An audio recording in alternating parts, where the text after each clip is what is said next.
श्री गुरुदेव भगवान की जय। आप करुण कृपा चैनल से जीवन का सर्वोत्कृष्ट धन सत्संग लाभ प्राप्त कर रहे हैं। ये प्रसंग सरसपत्र नामक पुस्तक से श्री भाई जी की लिखी हुई है, उससे लिया गया है। यहाँ पत्र व्यवहार उसके अंदर लोगों से किया गया है, उसमें बड़ा सुंदर प्रसंग है। आजकल लोग श्राद्ध के बारे में अपशब्द अनाप शनाप कुछ बोलते रहते हैं और कीर्तन आदि के बारे में भी कहते रहते हैं। तो भाई जी ने एक संत को बड़ा ही सुंदर पत्र लिखा है।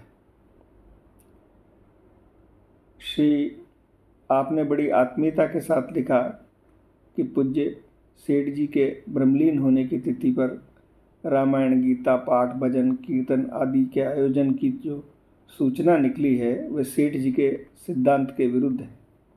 सो आपकी कृपा है, परंतु ये बात मेरी समझ में नहीं आती। सभा की जाती, प्रस्ताव होते, चित्र पूजा की जाती तो दूसरी बात है।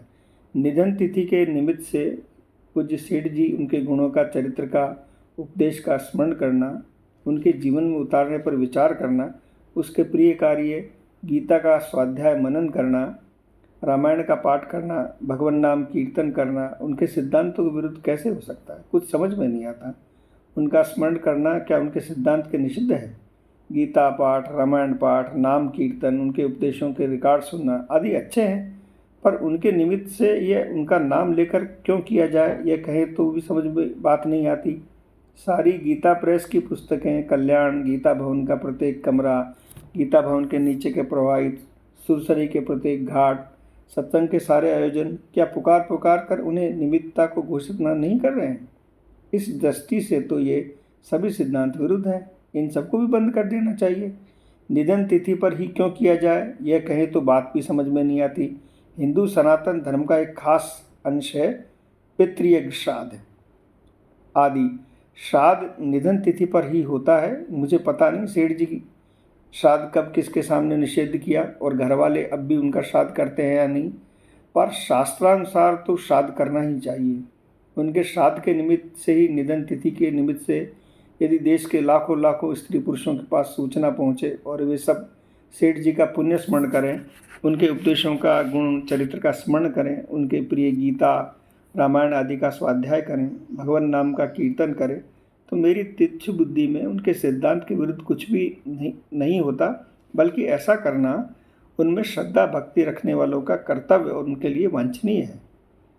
उनके सिद्धांतों को जैसा शुद्ध मन से आप समझते हैं वैसा दूसरों को भी समझने का कुछ अधिकार तो है ही।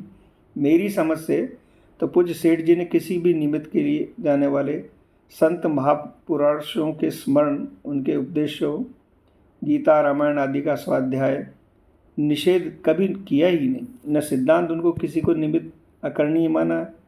फिर भी यदि कोई ऐसा उनका कथन मान भी ले तो एक ही सूत्र ईमानदारी से किए हुए विभिन्न अर्थ सूचक विभिन्न भाष्य भी तो होते हैं। मैं इस विषय में आपसे सहमत नहीं हो सकता।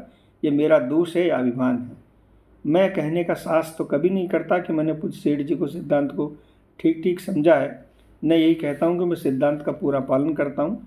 प्रसंग 1908 में उनके संग का मुझे सौभाग्य मिला। उन्होंने एकांत में बहुत सी बातें इस तुच्छ जीव पर कृपा की है, इसे अपना माना है। अपने लेखों तथा ग्रंथों के देखने, सुधारने का परिवर्तन करके काम भी मुझे विश्वासपूर्वक सौंपा है। अतः अग्नि के पास बैठने पर बिना चाहे भी कुछ गर्मी तो आती है। वैसे ही मैंने भी अंदर भी उनके सिद्धांत में कुछ आभास तो आए ही होंगे। उन्हीं के आधार पर मेरी तुच्छ बुद्धि उनके निधन तिथि के निमित्त में लोगों को भगवान स्मरण और पुण्य स्मरण करके आदेशों और उपदेशों, गुणों के स्मरण, उन्हें यथा साध्य जीवन में धारण करने पर विचार, गीता रामायण के स्वाध्याय, भगवान कीर्तन और उनके सिद्धांत के विरुद्ध मानने को तैयार नहीं है। आप मेरी पुनर्विचार के लिए विनम्र प्रार्थना है। कभी सिद्धांत की पुकारते हम लोग गीता रामायण, महापुरुष स्मरण, भगवान नाम कीर्तन आदि के पुण्य आयोजनों में बाधक बनकर उनके सिद्धांत का हनन करने का कारण न बन जाएं। मैं कुछ कड़े शब्द लिख गया हूँ, इसके लिए हाथ जोड़कर सबसे क्षमा चाहता हूँ। मुझे सिद्धांत यह अतिरिक्त कुछ ठीक सा नहीं लगा, मेरे मन में कुछ कष्ट हुआ, इसी से सब लिखता हूँ। पुनः क्षमा प्रार्थना है। हम लोग पूज्य सेठ जी की छायाचित्र का विरोध करते हैं, ये ठीक भी है, पर विचार करके देखें तो क्या रिकॉर्ड के शब्द पूरे छायाचित्र नहीं हैं? जैसे जैसे फोटो में चेहरा देखते ही पहचान लेते हैं कि अमुक का चेहरा है, वैसे ही रिकॉर्ड सुनने लगते हैं तो हम आवाज़ व्यक्ति को पहचान लेते हैं, पर उसे रिकॉर्ड को हमने ग्राह मान लिया है, सेठ जी के सामने ही मान लिया गया था। अतः मेरी बार बार प्रार्थना है, विशेष विचार करने की, किसी भी निमित्त को ले होने वाले भजन, ध्यान, गीता, रामायण आदि की प्रेरणा का विरोध नहीं करना चाहिए, अन्यथा कहीं पुण्य के बदले अपुण्य न बन जाए। शेष भगवत कृपा। जय जय श्री राधे। निताई गौर हरि।